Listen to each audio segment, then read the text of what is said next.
नमस्ते साथियों, स्वागत है आपका अपने YouTube चैनल LKSS अकेडमी में। आज हम पढ़ेंगे छायावाद। ठीक है, देखते हैं सबसे पहले छायावाद से संबंधित परिभाषाएं। ठीक है, तो छायावाद का जो समय अवधि है, छायावाद की समय अवधि है सन 1918 ईस्वी से और 1936 ईस्वी तक। हिंदी में सर्वप्रथम पंडित मुकुटधर पांडे ने जबलपुर से प्रकाशित पत्रिका में सन 1920 ईस्वी में हिंदी में छायावाद शीर्षक से 4 किस्तों में एक लेख प्रकाशित करवाया। ठीक है, और मुकुटधर पांडे ने लिखित रूप में छायावाद शब्द का सर्वप्रथम प्रयोग किया है। ठीक है, परीक्षाओं में कई बार यह प्रश्न पूछा जाता है कि छायावाद लिखित रूप में छायावाद शब्द का सर्वप्रथम प्रयोग किसने किया है। तो ध्यान से देख लीजिए कि छायावाद शब्द का सर्वप्रथम प्रयोग लिखित रूप में मुकुटधर पांडे ने किया है। ठीक है, सन 1920 ईस्वी में सुशील कुमार ने सरस्वती में हिंदी में छायावाद, सरस्वती क्या है, पत्रिका है, और हिंदी में छायावाद शीर्षक से एक संवादात्मक लेख प्रकाशित करवाया। ठीक है, किसने, सुशील कुमार ने, और कौन सी पत्रिका में, सरस्वती में, और हिंदी में छायावाद क्या करवाया, प्रकाशित करवाया। इस संवाद में 4 लोगों ने भाग लिया है। कौन कौन थे? सुशीला देवी, हरिकिशोर बाबू, चित्रकार राम नरेश जोशी तथा सुमित्रानंदन पंत। ठीक है, तो देखते हैं आप छायावाद से संबंधित परिभाषाएं किस विद्वान ने क्या परिभाषा दी है। सबसे पहले है आचार्य रामचंद्र शुक्ल। तो आचार्य रामचंद्र शुक्ल ने बोला है कि छायावाद शब्द का प्रयोग 2 अर्थों में समझना चाहिए। एक तो रहस्यवाद के अर्थ में, जहां इसका संबंध काव्य वस्तु से है, अर्थात जहां कवि उस अनंत और अज्ञात प्रियतम को आलंबन बनाकर अत्यंत चित्रमयी भाषा में प्रेम की अनेक प्रकार से व्यंजना करता है। और छायावाद शब्द का दूसरा प्रयोग काव्य शैली या पद्धति विशेष के व्यापक अर्थ में किया है। ठीक है, व्यापक अर्थ में है। तो अक्सर ये पूछा जाता है कि आचार्य रामचंद्र शुक्ल का जो छायावाद शब्द का जो प्रयोग किया है तो वो किस अर्थ में किया है, तो वो है रहस्यवाद के अर्थ में। ठीक है, आगे है नंद दुलारे वाजपेयी। नंद दुलारे वाजपेयी ने छायावाद को क्या कहा है, आध्यात्मिक छाया का भान कहा है। ठीक है, प्रश्न क्या पूछा जाता है कि छायावाद को आध्यात्मिक छाया का भान किस विद्वान ने कहा है, तो आध्यात्मिक छाया का भान नंद दुलारे वाजपेयी जी ने कहा है। ठीक है, यानी मानव अथवा प्रकृति के सूक्ष्म किंतु व्यक्त सौंदर्य में आध्यात्मिक छाया का भान मेरे विचार से छायावाद की सर्वमान्य व्याख्या हो सकती है। या इसमें महत्वपूर्ण क्या है कि आध्यात्मिक छाया का भान, आध्यात्मिक छाया का भान नंद दुलारे वाजपेयी का कथन है छायावाद के प्रति। ठीक है, आगे हैं जयशंकर प्रसाद। जयशंकर प्रसाद, जब वेदना के आधार पर स्वानुभूति अभिव्यक्ति होने लगी तब हिंदी में उसे छायावाद के नाम से अभिहित किया गया। ठीक है, ध्वन्यात्मकता, लाक्षणिकता, सौंदर्यमय प्रतीक विधान तथा उपचार वक्रता के साथ स्वानुभूति की विवृत्ति छायावाद की विशेषताएं हैं। क्या है? स्वानुभूति की विवृत्ति छायावाद की विशेषता है। ठीक है, यानी उन्होंने क्या किया, छायावाद को स्वानुभूतिमयी अभिव्यक्ति बताया है। ठीक है, वेदना के आधार पर स्वानुभूतिमयी अभिव्यक्ति जयशंकर प्रसाद ने छायावाद को कहा है। ठीक है, आगे है महादेवी वर्मा। महादेवी वर्मा का कथन है कि छायावाद तत्वतः प्रकृति के बीच जीवन का उद्गीत है। छायावाद क्या है? प्रकृति के बीच जीवन का उद्गीत है। यह क्या है? और उनका मूल दर्शन क्या था? सर्वात्मवाद है। क्या है? सर्वात्मवाद।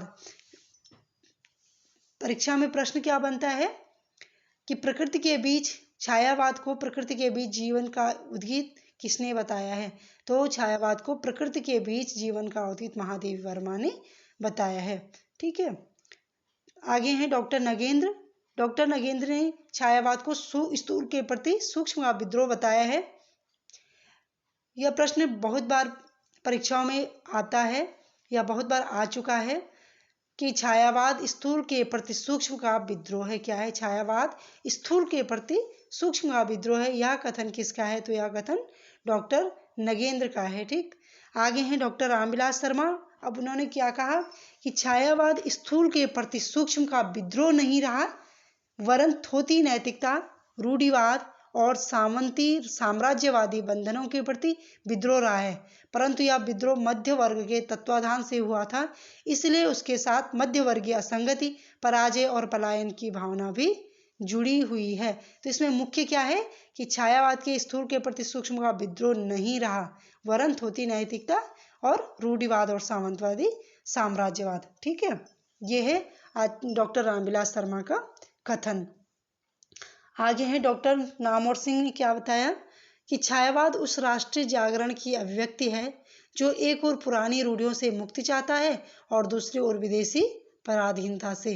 बहुत ही इंपॉर्टेंट है कि छायावाद उस राष्ट्रीय जागरण की अभिव्यक्ति है जो एक ओर पुरानी रूढ़ियों से मुक्ति चाहता है और दूसरी ओर विदेशी पराधीनता से। ठीक है, विदेशी पराधीनता से क्या होता है, स्वतंत्र होना चाहता है।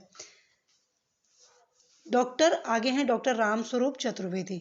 उन्होंने क्या कहा कि छायावाद मूलतः शक्ति काव्य है, पुनर्जागरण चेतना का व्यापक और सूक्ष्म रूप है और अपनी अर्थ प्रक्रिया में मानव व्यक्तित्व को गहरे स्तरों पर समृद्ध करता है। ठीक है, अब हम देखेंगे, ये तो रही छायावाद से संबंधित परिभाषाएं, अलग अलग विद्वानों की अलग अलग परिभाषाएं हैं। ठीक है, इसमें सबसे महत्वपूर्ण है डॉक्टर नगेंद्र की कि छायावाद स्थूल के प्रति सूक्ष्म विद्रोह, महादेवी वर्मा। और छायावाद शब्द का सर्वप्रथम प्रयोग किसने किया, तो छायावाद शब्द का सर्वप्रथम प्रयोग डॉक्टर मुकुटधर पांडे ने किया है। और आचार्य रामचंद्र शुक्ल ने छायावाद को किस अर्थ में लिया है, रहस्यवाद के अर्थ में। आचार्य नंद दुलारे वाजपेयी ने क्या कहा है, छायावाद को आध्यात्मिक छाया का भान कहा है। आगे हम देखेंगे छायावाद के प्रवर्तक और प्रस्तोता।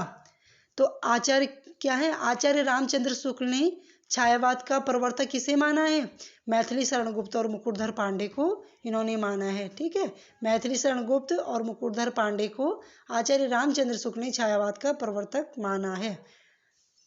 परीक्षा में प्रश्न किस प्रकार से बनता है कि मैथिली शरण गुप्त को छायावाद का प्रवर्तक किसने कहा है, यह कथन किसका है। ठीक है, तो मैथिली शरण गुप्त को और मुकुटधर पांडे को आचार्य रामचंद्र शुक्ल ने छायावाद का प्रवर्तक कहा है। सुमित्रा नंदन पंत को छायावाद का प्रवर्तक किसने कहा, तो आचार्य नंद दुलारे वाजपेयी ने सुमित्रा नंदन पंत को छायावाद का प्रवर्तक कहा है। ठीक है, या माना है। ठीक, और प्रभाकर माचवे ने माखनलाल चतुर्वेदी को छायावाद का प्रवर्तक माना है। इलाचंद्र जोशी व अन्य विद्वानों ने जयशंकर प्रसाद को छायावाद का प्रवर्तक माना है। ठीक है, तो क्या है, जयशंकर प्रसाद को किसने माना, इलाचंद्र जोशी व अन्य विद्वानों ने, माखनलाल चतुर्वेदी को प्रभाकर माचवे ने, सुमित्रा नंदन पंत को आचार्य नंद दुलारी वाजपेयी ने, और मैथिली शरण गुप्त और मुकुटधर पांडे को आचार्य रामचंद्र शुक्ल ने छायावाद का प्रवर्तक माना है। ठीक, आगे है छायावादी कवि। ये तो रहे छायावाद के प्रवर्तक और प्रस्तोता। आगे हम देखेंगे छायावादी कवि। तो छायावाद के कवि चतुष्ट में कौन कौन से आते हैं, ध्यान से सुनिए कि छायावाद के कवि चतुष्ट में जयशंकर प्रसाद, सुमित्रा नंदन पंत, सूर्यकांत त्रिपाठी निराला तथा महादेवी वर्मा आती हैं। ठीक है, या आते हैं। ठीक है, ये चार आते हैं कवि चतुष्ट, यानी चार कवि। ठीक है, तो छायावाद के कवि में कौन कौन से, कवि चतुष्ट में कौन कौन से, जयशंकर प्रसाद, सुमित्रा नंदन पंत, सूर्यकांत त्रिपाठी निराला और महादेवी वर्मा। ठीक, अब है छायावाद के बृहद त्रयी तथा ब्रह्मा विष्णु महेश कौन है। छायावाद के बृहद त्रयी में कौन कौन से आते हैं, ब्रह्मा विष्णु महेश किसको माना गया है, ब्रह्मा है जयशंकर प्रसाद, विष्णु है सुमित्रा नंदन पंत और महेश है सूर्यकांत त्रिपाठी निराला। ठीक है, बृहद त्रयी कवि चतुष्ट में तो चारों कवि हैं जो छायावाद के बहुत ही प्रसिद्ध कवि हैं। और बृहद त्रयी मतलब तीन है, जो ब्रह्मा विष्णु और महेश। तो ब्रह्मा जयशंकर प्रसाद, विष्णु सुमित्रा नंदन पंत और महेश सूर्यकांत त्रिपाठी निराला को माना गया है। छायावाद की लघुत्रयी, अब क्या है, लघुत्रयी, कवि चतुष्ट, बृहदत्रयी, अब है लघुत्रयी। तो छायावाद की लघुत्रयी में कौन कौन से आते हैं, महादेवी वर्मा, राम कुमार वर्मा और भगवती चरण वर्मा। छायावाद की लघुत्रय में तीनों क्या हैं, उनके अंत में क्या है, वर्मा, यानी महादेवी वर्मा, फिर राम कुमार वर्मा और भगवती चरण वर्मा। ठीक है, इस प्रकार से हम इनको याद करेंगे, याद रखेंगे, और ध्यान में ये बातें अवश्य ही होनी चाहिए, क्योंकि प्रश्न कहीं से भी बन सकता है, किसी भी प्रकार से भी बन सकता है। अब देखेंगे हम छायावाद से संबंधित जो कवि चतुष्टय हैं और अन्य कवि भी जो छायावाद से संबंधित है, उनका जीवन परिचय या उनसे जीवन परिचय और उनसे संबंधित उनकी रचनाएं। ठीक है, सबसे पहले देखेंगे हम जयशंकर प्रसाद का जीवन परिचय। ठीक है, या जीवन व्रत। जयशंकर प्रसाद का जन्म सन 1890 ईस्वी में हुआ था और इनकी मृत्यु सन 1937 ईस्वी में हुई थी। इनके माता पिता कौन थे? पिता का नाम क्या था? देवी प्रसाद, और माता का नाम था मुन्नी देवी। ठीक है, गुरु थे इनके मोहिनी लाल, और इनका बाल्य नाम था झारखंडी, इन्हें झारखंडी नाम से भी जाना जाता है, और उपनाम है कलाधर। ठीक, जयशंकर प्रसाद की महत्वपूर्ण काव्य कृतियां देखेंगे। पहली है उर्वशी सन 1909 ईस्वी में, फिर है वन मिलन 1909, प्रेम राज्य 1909 और अयोध्या का उद्धार 1910 में। तीन रचनाएं उर्वशी, वन मिलन और प्रेम। उर्वशी को वन में क्या मिला? प्रेम राज्य मिला। तो इतने क्या है, उर्वशी को 1909 में, वन में मिला 1909 में, और क्या मिला? प्रेम राज्य मिला तो सन 1909 ईस्वी में। ठीक है, और तब क्या हुआ? अयोध्या का उद्धार हुआ 1910 में। फिर उसी में क्या हुआ? शोक उच्छ्वास हो गया। कब? सन 1910 ईस्वी में। बब्रुवाहन 1911 में, कानन कुसुम 1913 में, प्रेम पथिक 1914 में, महाराणा का महत्व 1914 में, फिर है चित्राधार 1918 में, झरना 1918 ईस्वी में, आंसू 1925 में, लहर 1933 में, और अंतिम है कामायनी 1935 ईस्वी में। ठीक है, ठीक है, तो आगे देखेंगे हम। जयशंकर प्रसाद की प्रथम कविता है सावन पंचक। क्या है? सावन पंचक सन 1906 ईस्वी में भारतीय हिंदू पत्रिका में कलाधर उपनाम से प्रकाशित हुई। क्या हुआ? जयशंकर प्रसाद की जो प्रथम कविता है सावन पंचक, वो क्या है? सन 1906 ईस्वी में भारतीय हिंदू पत्रिका में कलाधर उपनाम से प्रकाशित हुई। जयशंकर प्रसाद की प्रथम छायावादी कविता प्रथम प्रभात सन 1918 ईस्वी में प्रकाशित हुई, जो झरना में संकलित है। जयशंकर प्रसाद की प्रथम पुस्तकाकार रचना उर्वशी है, और उर्वशी क्या है? चंपू काव्य है। खड़ी बोली में जयशंकर प्रसाद का प्रथम काव्य संग्रह कानन कुसुम है। ठीक है, क्या है? कानन कुसुम जयशंकर प्रसाद का खड़ी बोली में प्रथम काव्य संग्रह है। ठीक है, आगे देखेंगे हम। जयशंकर प्रसाद द्वारा रचित झरना को छायावाद की प्रथम रचना स्वीकार किया जाता है। बहुत ही महत्वपूर्ण है कि छायावाद की प्रथम क्या है? छायावाद की प्रथम रचना क्या है? किसे स्वीकार किया गया है? झरना को, जो सन 1918 ईस्वी में प्रकाशित हुई थी। ठीक है, इसको छायावाद की प्रथम प्रयोगशाला भी कहा जाता है। तो छायावाद की प्रथम प्रयोगशाला किसे कहा जाता है? छायावाद की प्रथम प्रयोगशाला झरना को कहा जाता है, जो कि सन 1918 ईस्वी में प्रकाशित हुई। आगे है जयशंकर प्रसाद कृत आंसू, 133 छंदों का विरह प्रधान स्मृति काव्य है। तो आंसू किस प्रकार का काव्य है? विरह प्रधान। ठीक है, स्मृति काव्य है। इसे हिंदी का मेघदूत कहा जाता है। तो हिंदी का मेघदूत किसे कहा जाता है?